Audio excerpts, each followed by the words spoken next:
My name is Derek Watts. I'm the art director on Mass Effect 2, and I work here in BioWare up in Canada in Edmonton.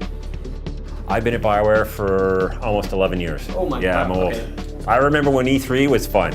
That's how, well, as the art director, I get involved at the beginning of the game. I work a lot with Casey Hudson. He's the producer of the game. And what we're trying to do as an art director is get his vision, get it into the game. I'll have lead environment artists, character artists, I cover effects, and even animation. But usually what we do is we start out, we get the story, and we start visualizing it. Ilium is one of the Asari worlds we go to. Miko had done quite a few concepts for this. This one he did pretty quickly, and then this was a really nice one he wanted to do of just kind of the feel of the city of on Ilium. So some of these paintings he does fairly quickly. We'll actually have part of the level in the background, and the level artist might come up and say, "Hey, I'm on this area. Can you do something in about an hour or two?" And he'll quickly paint in some of the structures. And in this one here is just another docking area of Ilium. So for Ilium, the entire planet, you might get maybe a dozen concepts, and that's it for the environments. I have concept artists. I do a bit of concepting myself. Just get rough ideas. We even do these before some of the planets are figured out, just to give the writers ideas. We had the idea for Corliss actually before they had written it in. We based it off this area in India. They're called shipbreakers, and they break down the ships with torches. So we concepted up a whole planet like this, and the writer said, "Hey, that's pretty cool. Let's actually make this part of the planet." An early concept of what we were trying to get across in Corliss, which was this junk world of these gigantic ships and structures that these people were cutting apart for scrap metal. You know, very oily, dirty ground, polluted, rusted. These are some guys like hauling off some of the parts. So these are great for the environment artists to get a visual on what they want to try and do. Even before we start the level, the designers know what we're trying to get across. So we do these very early in the game development. The problem is how alien do you want to go, or do you want to just use the cliches and just work with those? And sometimes it's better to use the cliches. Like people say, well, alien world, it's a bit organic, but once you try making it out of jello with zero gravity, it's too alien, and everybody goes, oh, that one sucked. I mean, I'm here to kill. We'll just go through Grunt real quick here. So first phase, we just trying to get some ideas down. This is Matt Rhodes, and he did some quick ideas for maybe what Grunt looked like. Wanted to kind of keep him looking a bit younger than some of the other Krogans, and throwing down some quick patterns of what we might want from them. Here's the original Krogan done up. Maybe we're trying to get some more some bare arms on them, maybe some kind of feeding tubes through there. These are some ones that Ben Hewn had done up. And again, this is phase one, just looking at a different kind of approach.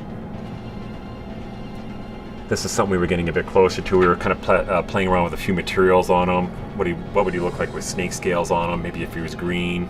This is the old Rex head from ME1. We'll maybe do a few variations of what his head might look like, some different colors. This is the final armor for him. We kind of had this nice, clean, metallic look on him.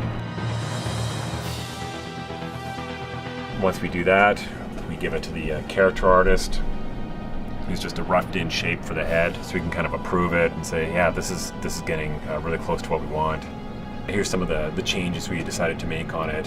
So we'll have the concept go in there with just some quick Photoshop changes, bringing out the horns a little bit. Some of the more final detail look, you're starting to get some of the texturing on the skin, some of the shapes and more defined on the horns.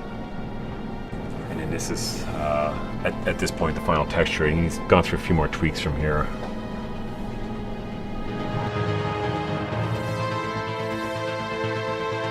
Then this is his earlier armor. Eventually went back and made it a bit more silver, dinged it up a little bit. I think a lot of people think it's just about us looking at drawings in the final work and saying, yay, nay, no, redo that, this could be better, and then I just sit at my desk. But it's a lot of walking around, talking to the artists, sitting down with them, making sure everything's going well. You know, it's about getting them motivated, giving them good ideas so they can take off those. I mean, you need something. It's hard to go into somebody and go, well, hey, I need an alien, just do whatever you want. I mean, they need a bit of feedback from that, so. Don't mistake me for a common soldier. I think we were all surprised about Thane. Thane was written as an alien character, which we thought, hey, that's cool. But then he was also the female love interest. And immediately, that was difficult for us to do. Just when you have to trying to get something that the girls like. We have girls in the office and they would always come by, I'm not too sure. And we're like, do you like Orlando Bloom or do you like Johnny Depp or what do you like? And so do you want a dog's head on this guy or what?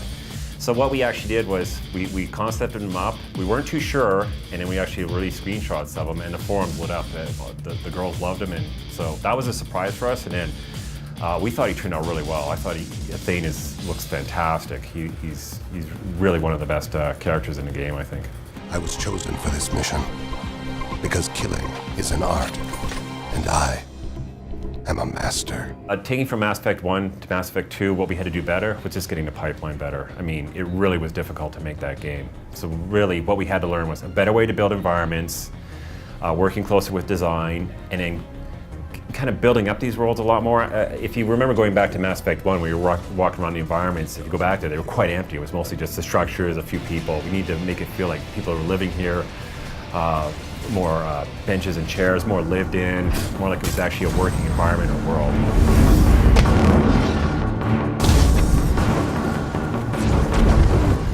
Find peace in the embrace of the goddess.